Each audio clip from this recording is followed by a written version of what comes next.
வணக்கம். தமிழகத்தினுடைய விடுதலைப் போர் என்று சொல்லுகிற போது அதில் பங்கு பெற்ற பெருமக்களை எல்லாம் நாம் வரலாற்றில் படிக்கிறோம்.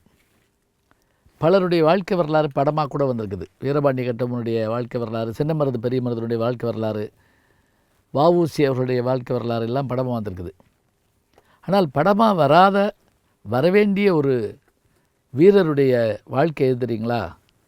வீரபாண்டிய கட்டபொம்மனுடைய தம்பியாகிய ஊமத்துரை என்கின்ற அற்புதமான வீரருடைய வாழ்க்கை வரலாறு படமாக்கப்பட்டிருக்கணும். இதை கூட கண்ணதாசன் அவர்கள் இந்த முயற்சியில் இருந்தார்னு சொல்கிறாங்க. அது இந்த கதையை எடுத்தாரன்னு தெரியல. ஊமையன் கோட்டை அப்படின்னு அதுக்கு பேர் வச்சுருந்தாங்க.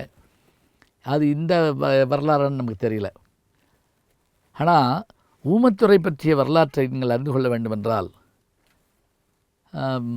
பாளையங்கோட்டை தமிழ் பேராசிரியர் என் இனிய நண்பர் டாக்டர் மாணிக்கம் அவர்கள் ஊமத்துரை பற்றிய அந்த ஆய்வை மிகச்சிறப்பாக செய்து அதை ஒரு நூலாகவும் வெளியிட்டிருக்கிறார். இன்றைக்கும் அவருடைய ஆய்வு அவ்வளவு அற்புதமான கள ஆய்வு. ஊமத்துரை ஜெகவீரபாண்டியனுடைய மகன், மூத்த மகன் தான் கெட்டிபொம்மு என்கின்ற வீரபாண்டிய கட்டபொம்மன். அவருடைய தம்பி தான் இவருக்கு பேசுகிற போது கொஞ்சம் ஸ்டாமரிங், ரொம்ப குறைவாக பேசுவார். பேச்சு திறன் குறைவாக இருந்ததுனால இவர் ஊமத்துரை என்று அழைக்கப்பட்டார் மக்களால். நியாயப்படி பார்த்தா போர்க்களத்தில் அதிகமாக நின்றது இவர் தாங்க. அண்ணனுக்காக போர் செய்தது இவர் தான். அதாவது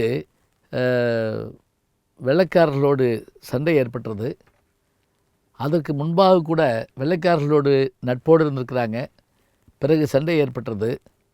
ஒரு முறை தூத்துக்குடி கடற்கரையில் ஒரு வெள்ளை கால் நெல் அப்படிங்கிற ஒரு வெள்ளைக்கார அதிகாரி போயிட்டு இருந்தபோது அவரை சிறைப்பிடிச்சிடுறாங்க ஊமத்துரையுடைய ஆட்கள்.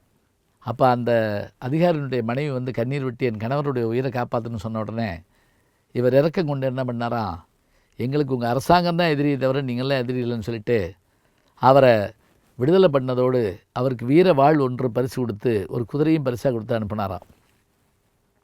இவர் எல்லாரிடத்திலும் நட்பு பாராட்டுவார். உதாரணமாக சிவகங்கை சீமையை ஆண்ட சின்னமருது பெரியமருது சகோதரர்கள், விருப்பாச்சி கோபால நாயக்கர், அதே மாதிரி தீரன் சின்னமலை, கேரளாவை சேர்ந்த வீரர்கள் என்று எல்லாரிடத்திலும் நட்பு பாராட்டியிருந்தார். வீரபாண்டிய கட்டபொம்மன் போர் தொடுத்த உடனே அந்த பாஞ்சாலங்குறிச்சி கோட்டை அழிக்கப்படுது. இவர் ஜெயிலில் கொண்டு வைக்கப்படுறார். ஆனால் ரொம்ப அற்புதமாக தப்பிச்சு வர்றார். அதிலேருந்து சன்னியாசி வேடமிட்டு பல பேர் திருச்செந்தூருக்கு பாத யாத்திரை போகிற மாதிரி போய் அந்த ஜெயிலை உடச்சி அவரை மீட்டு கொண்டு வர்றாங்க. மீட்டு கொண்டு வந்தது கூட பெருசு இல்லைங்க. 6 நாளில் திரும்பவும் அந்த கோட்டையை கட்டி முடிச்சிட்டாரு. யார்? ஊமத்துரை. வெள்ளைக்காரன் மிரண்டு போனது அந்த இடத்துல தான். ஏன் தெரியுமா? எப்படி கட்டப்பட்டிருந்துச்சு அந்த கோட்டைன்னா, அதாவது பீரங்கி குண்டு போய் தகர்ந்துடாமல் அந்த குண்டு போய் சொருகிக்கிற மாதிரி வைக்கோலை வச்சு கல்லுகளுக்கு நடுவில் வைக்கோலை வச்சு கட்டி அதில் போய் அந்த குண்டு சொருகி நின்றுக்கிருமா. அப்படியான தொழில்நுட்பத்தோடு அது கட்டப்பட்டது. கமுதி பக்கத்தில் ஒரு கோட்டை இருக்குங்க. இன்றைக்கி நான் போய் பேசியிருக்கேன் அந்த இடத்துல. அந்த கமுதி கோட்டையை கட்டினது ஊமத்துரை தம்பாங்க. அவர் அடைக்கலமாகத்தான் தன்னுடைய சகோதரனுடைய மறைவுக்கு பிறகு எங்கே வந்துடுறாருன்னா சின்னமருது பெரியமருதுகிட்ட வந்துடுறார். அவங்களுமே அவரை காட்டி கொடுக்க விருப்பம் இல்லாமல் இருக்காங்க.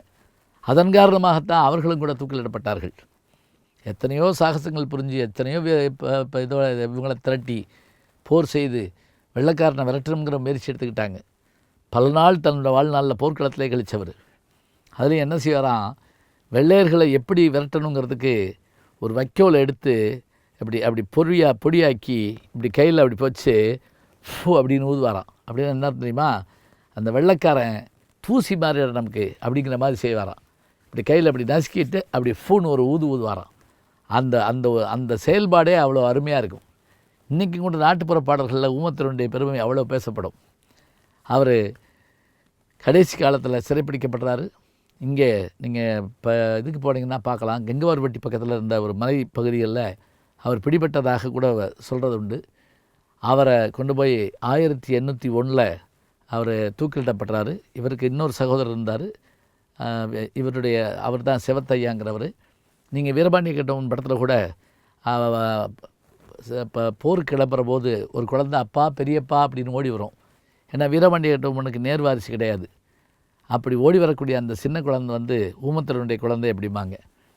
அப்போ பாருங்கள், தங்களுடைய ராஜவம்சத்தில் பிறந்து நாட்டை ஆண்டாலும் கூட சுதந்திரம் வேண்டும் என்கிற உணர்வுக்காக போர்க்களத்திலேயே வாழ்க்கையை கழித்து பெரிய சாதனைகள் புரிந்து சாகசங்கள் செய்து மரணிக்கும் போது கூட வீரத்தோடு மரணித்த ஒரு பெருமை யாருக்கு உண்டு என்றால் ஊமத்துரை என்கின்ற அந்த மாவீரனுக்குத்தான் உண்டு.